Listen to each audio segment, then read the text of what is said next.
అందరికీ shalom and good morning. అనుదినము కృపావాక్యము ద్వారా మీరు బలపరచబడుతున్నారు కదా. మరి అనుదినము మనం క్యాలెండర్లో ప్రింట్ చేయబడిన ఆ వాగ్దానమును ప్రతి దినమును సరిపడే వాగ్దానం చేత పట్టుకొని ఈ విధంగా ఈ ఫిబ్రవరి 1 నుంచి మనం ఆరంభించాము. ఇది అందరికీ దీవెనకరంగా ఉన్నదని మేము తలంచుచున్నాము. ఈ దిన లేఖన భాగము 130వ కీర్తన 4వ వచనము. ఆయన ఒక్కడే మహా ఆశ్చర్య కార్యములు చేయువాడు. ఎవరు? ఆయన ఒక్కడే, సృష్టికర్త ఒక్కడే మహా ఆశ్చర్య కార్యములు చేయగల శక్తిమంతుడు. ఈ సృష్టిలోని మరి ప్రతి జనము ఎరుగునట్లుగా ఆయన అద్భుత కార్యాలన్నీ, ఆయన ఆశ్చర్య కార్యాలన్నీ మరి ఐగుప్తులో నుంచి మన పితరులను విమోచించినది ఒకసారి జ్ఞాపకం చేసుకున్నట్టు అయితే, మోషే గారిని నిజంగా ఏ విధంగా ఆయన ఎన్నుకున్నాడు చూసారా పరిశుద్ధులారా? మన పితరులు అక్కడ దాస్యత్వంలో ఉన్నారు, జన్మిస్తున్న మగ శిశువులను చంపుతున్న పరిస్థితులు అక్కడ.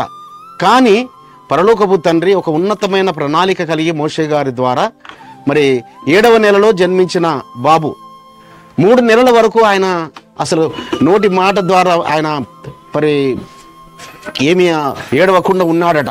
3 నెలలు దాచిపెట్టి జమ్ము పెట్టెలో మరి ఆ యొక్క జమ్ము పెట్టెలో పెట్టి ఆయనను నదిలో విడిచి వెళ్ళినప్పుడు ఐగుప్తు దేశం అంతటా భయంకరమైన వేడి పుట్టిందంట. ఆ వేడికి అందరూ వచ్చి ఆ నదులలో స్నానాలు చేయడం మొదలు పెడుతున్నారు.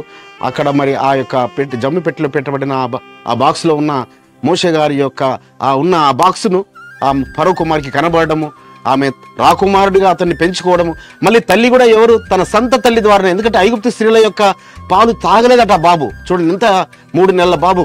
సో ఆ విధంగా తన తల్లి సంత తల్లి ద్వారానే మరి ఆమెకు జీతభత్యాలు చెల్లించి ప్రతిదినము వెండి చెల్లించి మరి ఆమె కుమారుడిగా పెంచబడ్డాడు, ఫరో కుమార్తెగా ఎదిగాడు. కానీ యవనస్తుడు అయిన తర్వాత మరి జరిగిన సంఘటనలలో అతను చంపాలని ఫరో చూశాడు.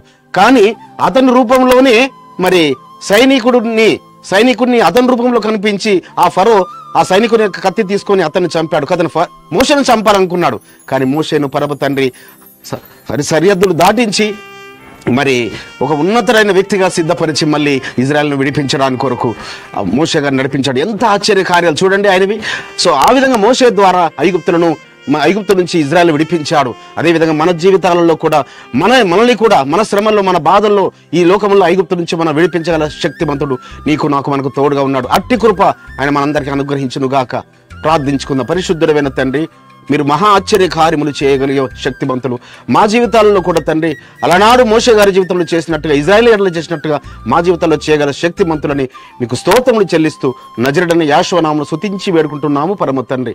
మన రక్షకుడు, మన విమోచకుడు నజరేయుడైన యేషువ మెస్సీయ సన్నిధి నుంచి శాంతి, సమాధానము, కృప మీకును మీ కుటుంబాలకు తోడే ఉండి బలపరిచి నడిపించును గాక. ఆమేన్.